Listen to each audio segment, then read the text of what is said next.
இயேசுவின் நாமத்தினாலே இந்த காலை வேளையிலே உங்களை அன்போடு கூட வாழ்த்துகிறேன்.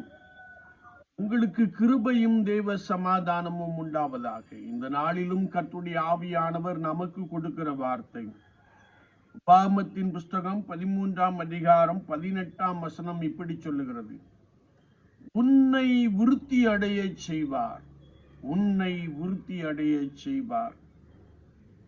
கர்த்தருடைய வசனத்தை நாம் வாசிக்கின்ற பொழுது கர்த்தருடைய கற்பனைகளை எல்லாம் கை கொண்டால் என்று கர்த்தருடைய வார்த்தை சொல்லுகிறது.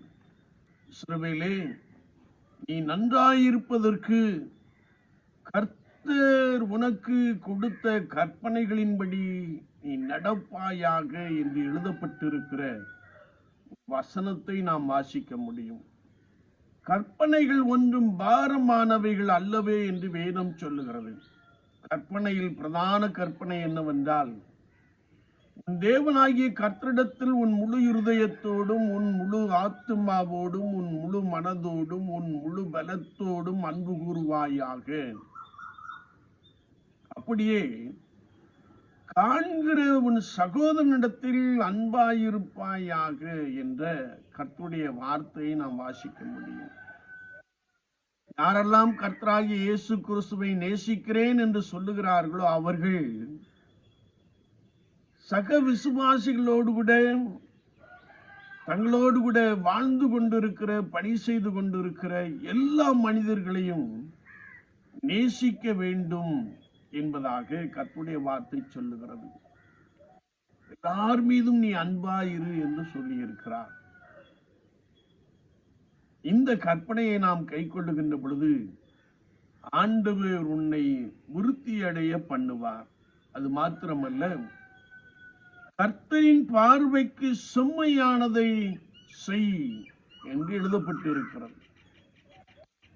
உலக வாழ்க்கையிலே மனிதர்கள் எப்படியும் வாழலாம் என்று வாழுகின்ற பெரும் கூட்டத்தை பார்க்கிறோம். இப்படித்தான் வாழ வேண்டும் என்ற எண்ணம் உடையவர்களையும் நாம் பார்க்கிறோம். உலக வாழ்க்கையிலே கர்த்தருடைய பார்வைக்கு செம்மையானதை செய்ய வேண்டும்.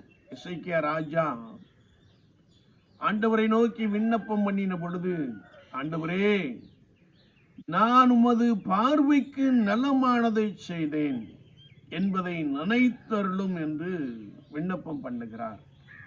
நாம் உமக்கு முன்பதாக செம்மையாய் நடந்தேன் என்று சொல்லுகிறார். எசேக்கியாவுடைய வாழ்க்கையை பார்க்கின்ற பொழுது அவர் கர்த்தரையே நம்பி கர்த்தரையே சார்ந்திருந்தபடியினாலே அவன் சென்ற இடமெல்லாம் அவனுக்கு அனுகூலமாயிற்று என்று எழுதப்பட்டிருக்கிறது.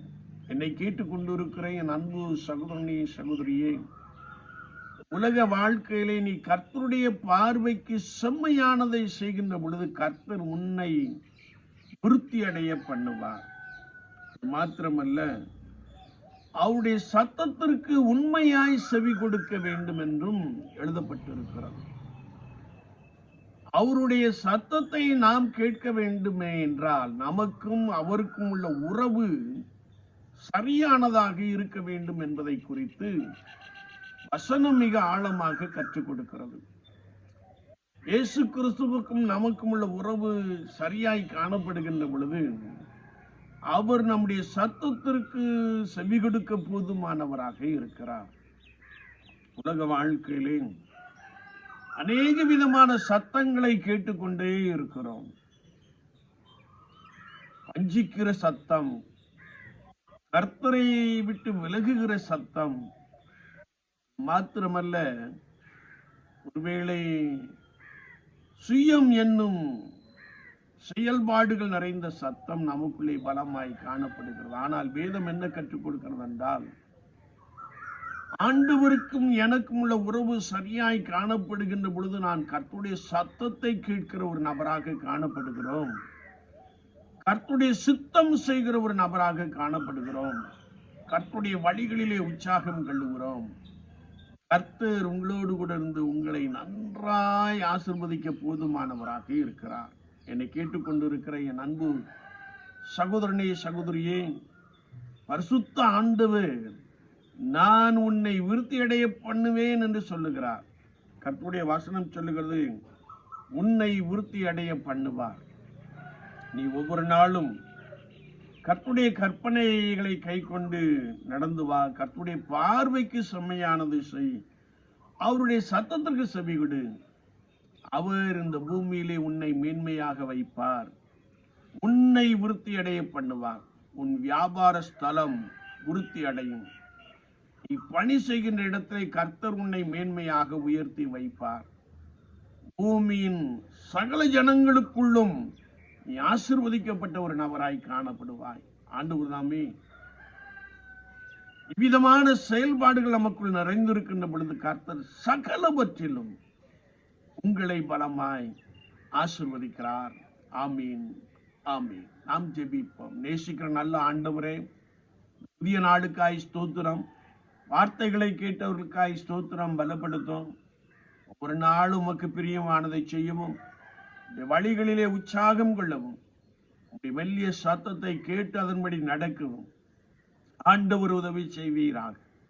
யாரெல்லாம் அப்படி காணப்படுகிறார்களோ அவர்களை நீர் மென்மேலும் விருத்தி அடைய செய்கிறீர். நாங்கள் நமக்கு நன்றி செலுத்துகிறோம். கர்த்தரின் சமாதானமும் மகிழ்ச்சியும் ஒவ்வொருவரையும் நிரப்பட்டும். இயேசுவின் நாமத்தில் பிதாவே, ஆமீன், ஆமீன்.